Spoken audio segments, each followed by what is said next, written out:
ኣብዚ ተፈላለየ ሃገራት ዝነብሩ ኤርትራውያን ባህሎምን መንነቶምን ዘንጸባርቑሉን ሓድነቶምን መኸተኦምን ዘሐይሉሉን ፌስቲቫላትን ካልእ ሃገራዊ ምትእኻባትን የካይዱ እዮም።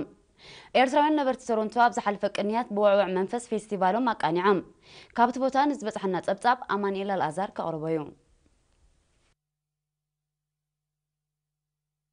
ካብ 2 ክሳብ 4 ነሓሰ ዝተኻየደ ዓመታዊ ፌስቲቫል ኤርትራውያን ነበርቲ ቶሮንቶን ከባቢኣን ካናዳ ንሃገራዊ ጥምረቶም ዘጉልሕን ንናይ መኸተ መንፈሶም ዝደርዕን ዕውት ኣጋጣሚ ምንባሩ ተሳተፍቲ ገሊፆም። እቶም ካብ ከተማታት ሞንትሪያል፣ ኦታዋ፣ ኪችነር፣ ሎንደንን ካልእ ክፋላት ካናዳን ከምኡውን ሕብራት መንግስታት ኣሜሪካን ዝመፁ ኤርትራውያን ዝተሳተፍዎ ዓመታዊ ምትእኻብ ብዘይካቲ ባህላዊ ውርሻ ናይ ምስጋርን ኣብ ብዙሕነት ህዝቢ ኤርትራ ዘሎ ውሁድ ቅኒትን ፍቕሪ ሃገርን ናይ ምንጽብራቕ ብልጫታቱ ኤርትራዊ ኣብ ዝሃለወ ይሃሉ ብብድሆታት ስደት ከይተጻዕደ ብሓያል ኮማውን ሃገራውን ውዳበ ሃገራውነቱን ክብርታቱን ዘንጸባርቕ ከም ዝኾነ ሓቢሮም። ሓላፊ ቆንስላዊ ጉዳያት ኤርትራ ኣብ ካናዳ ኣቶ ኣሕመድ ኢማን ኣብ ዘስምዖ ቃል ናይ ሎሚ ዓመት ፌስቲቫል ንኤርትራዊ ሃገራዊ ሓድነትን መኸተን ዝድርዕን ኤርትራ ንእትውንኖ ሰላምን ርግኣትን ዘንጸባርቕ ምንባሩ ብምግላጽ ነቲ ፌስቲቫል ንምዕዋት ንዝፀዓሩ ኩሎም መጒሱ። ኣብ ቦምበር ኣዋሃዲ ሽማግለ በዓላትን ማሕበረኮም ኤርትራውያን ነበርቲ ቶሮንቶን ከባቢኣን ብወገኑ እቲ ፌስቲቫል ብዝተፈላለዩ መሰጥቲ መደባት ንሰለስተ ተኸታተልቲ መዓልታት ብጽፉፍ ምቅንዑ ንኤርትራዊ ጭውነት ዘነጽር ከም ዝኾነ ብምሕባር ህዝቢ ኤርትራ ሃገራውን ባህላውን ክብርታቱ ምዕቃብ ልዕሊ ዝኾነ ዝሰርዖ ንጥፈታቱ ከም ዝኾነ ብግብሪ ዘረጋገጸ ዕውት ፌስቲቫል ምንባሩ ገሊጹ። ፌስቲቫል ኤርትራውያን ነበርቲ ቶሮንቶን ከባቢኣን ካናዳ ባህላዊ ምርኢት ንቆልዑን መንእስያትን ዘሳተፈ ስፖርታዊ ንጥፈታት ባህላዊ መሰናዶኦታትን ካልእን ትሕዝቶታት ሓቂፉ ብድሙቕ ኣገባብ ድሕሪ ምክያዱ ኣብ ዝተኻየዱ ውድድራት ንዝተዓወቱ ሽልማት ብምዕዳል ተዛዚሞም።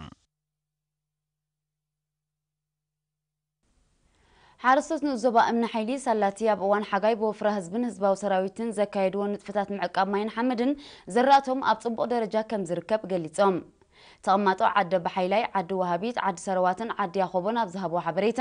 ብጋንታታት ማእቶ ተወዲቦም ዘካየድዎ ሰፊሕ ማእታዊ ንጥፈታት ንሰናይ ክራማት ተደሚሩ ዘራእቶም ኣብ ምጉሳይን ምጽህያይን ከም ዝበጽሐ ብምጥቃስ ምህርቶም ኣብ ቆፍኡ ክሳብ ዝኣቱ ጥንቁቕ ምክትታል ከም ዝገብሩ ኣረጋጊጾም። ኣመሓዳር ንዞባ እምነ ሓይሊ ኣቶ ብርሃነ መንገሻ ብዝሃቦ ሓበሬታ ሓረስቶት ኣብ ወቕቲ ሓጋይ ኣብ ምዝላይ ምድልዳልን ምድኳዓን ዘሰላስልዎ ንጥፈታት ደንጉዩን ዝጀመረ ዝናብ ኣብ መሬቶም ክተርፍ ከም ዝሓገዘ እዚ ድማ ኣብ ምዕባል ዘራእቶም ዓበይ ኣስተዋጽኦ ከም ዝገበረ ብምግላጽ ክሳብ እዋን ቀውዒ ኣበርቲዖም ክሰርሑ ኣዘኻኺሩ።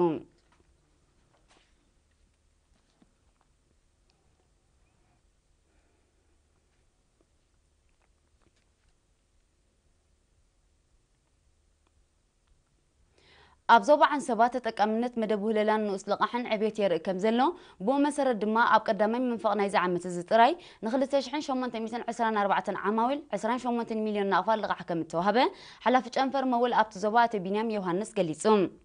ነሪና ኣብ ዝሃቦ ሓበሬታ ኣቶ ቢንያም ዝበዝሑ ተጠቀምቲ ናይቲ መደብ ሓረስቶት ምዃኖም ብምምልካት ካብቲ ዝተዘርግሐ ልቓሕ ልዕሊ 16 ሚልዮን ናቕፋ ማለት 91 ሚእታዊት ኣብ ግዚኡ ከም እተመለሰ እዚ ድማ ኣዝዩ ኣተባባዒ ከም ዝኾነ ሓቢሮም።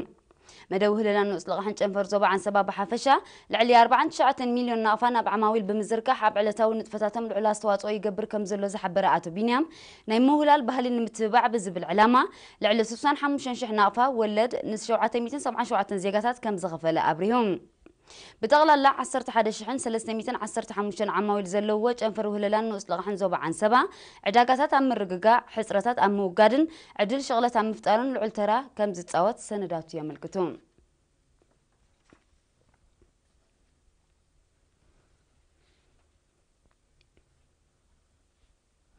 ነበርቲ ንዞባ በሪኽ ዘሰላስልዎ ዘለዉ ዝተፈላለዩ ማእታዊ ንጥፈታት ከባቢኦም ኣብ ምልማዕ ሓያል ርኽት ይፈጥር ከም ዘሎ ገሊጾም። ንጸብጻብ ዮናታን የዕብዮ ብርሃን ዓንደ መስቀል። ማእቶታዊ ወፈራታት ናይ ምትሕጋዝ መንፈስ ዘበርኽን ዘደንፍዕን ውፅኢታዊ ዕማም ስለ ዝኾነ ብዝፀፈፈ ውዳቤ ከም ዝቕጽልዎ ኣብ ዝተፈላለዩ ልምዓታዊ ንጥፈታት ተዋፊሮም ዘለዉ ነበርቲ ንኡስ ዞባ በሪኽ ገሊጾም። ንሳቶም ዓመታዊ ብጋንታታት ተወዲቦም ዘሰላስልዎ ዘለዉ ምፍዋስ ማይ ኩዖታት ምዕቃብ ማይን ሓመድን ምትካል ፈልስታት ኣግራብን ኣብ ባይታ ዝምስገን ውፅኢት ስለ ዝረኸቡሉ ብዝበለፀ ክደፍኡሉ ምዃኖም ኣረጋጊጾም። እቲ ዝተሳለጠ ዕማም ፍግረ መሬት ኣብ ምክልኻልን ትሕተ ባይታዊ ማይ ኣብ ምህብታምን ልዑል ኣስተዋጽኦ ከም ዘለዎ ዝገለጹ ኣነባበርቲ ቁሸት መምህር ሓጎስ ቀለታን ኣካይዲ ስራሕ ጻዕዳ ክርስቲያን ኣቶ ዳንኤል ኣርኣያን ዝካይ ዘሎ ማእቶት ውፅኢት ሓያል ውዳበን ውህደትን ከም ዝኾነ ብምጥቃስ ንውፉይ ተሳትፎ ህዝቢ መጉሶም نتي سراح زكاتاتل زلو وكيل جنفر مينستر حرشا نؤس زوبا بريخ من اسي أمانيኤል ገብረ ህይወት بوغونو بتي سراح زاقيت 210 هكتار كم تعمن 420 شح فلسي كم تتخلن حبيرو حلافي قطباو لمعات نؤس زوبا بريخ آتو كفل ماريام كفل زقدما نبرت 12 ممحدارات كبابن 21 عدتاتن نايت نؤس زوبا كان مجمريا ورح ጥር 2014 ጀሚሮም ብትግሃት ክሰርሑ ምጽንሖም ጠቂሱ ኣብ ምሕላውን ምክንኻንን ዝተተኽለ ፈልስታት ጻዕርታቶም ክሕይሉ ኣዘኻኺሩ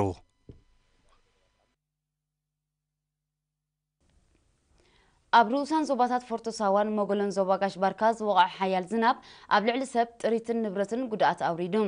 بمسرت دونجي زبطحنا حبريتا أما وداتا علتات ورح حملة أب نوزوبا فورتساوان للحموشة ساعات بزوغ حيال زناب أما محدار كبابي مولوبر كل تقواسات مستريتم بوحش توسيدهم مويتم كم ترغبون أما محدارات كبابي هميبن مولوبر اندما بتغلالا أسات شعاتنا ميتت ألي بقى 10 أجمالا حموشة آدوغون كم زموت تفليتون بزيك زيابت كباب زنبرة سوسان كلتن جرادين كدمساسن كله نعسران حموشن كالوت جرادين علاتاتن وموتوراتاتن كم تدفنه وكيل إرينا كابتن الزبا حبيرون أما حضرتي كبابيتات هميبن مولوبرن أبزهب وحبريتا قد محجي كم زعاقن زنابن وحجين أقات إمام كم زي فلت بمتكاس زملكوتم أكلات قولحتا خقبرلهم تساويعيت أغربام إذا خمزين كله قدم بيلو أبنو زبا مقولو زواق نفاس تحوس برتع زناب قبل على 10 حموش أبايتن بركز بلا أقرابن قدات كم زورده كابت بوتاز بتحنا حبريتا أملكتهم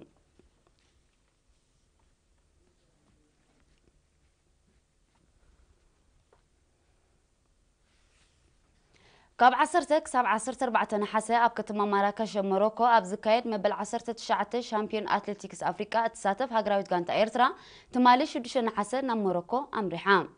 نتاكلت دك أنستيو زركبهم 11 أتليتاتن كلت آليتين زحقوفت هاجراويت غانتا أب استجبرنا بفناوس نسرعات كوميشنر سبورت إيرترام أمباسادر زمرت تخلا أب زسمعو قال أب تزتبيهم أهجراوي وددر بديسيبلين زتسنى بولس توادرنت بمنصبرا سمومن سم هاجرو من مصوع لعل تعري ككايدو تلابيهم أسلطاني تهاجراويت غانتا من سيداني الولديس بوغنو وتم حدثن قداي من أتليتات أب تحيالات تودررت زساتفو الوددر بولس وصيت نمزقاب دلوات مهلاهم أبريهم هاجراويت غانتا أتليتيكس إيرترا كاب 18 حملات حيزانتي هاجراوي وددر زبقع عوق الممدات كتكايد مصنحة كاب زباور كبات كوميشن سبورت بصحنا حبريتا أملكتهم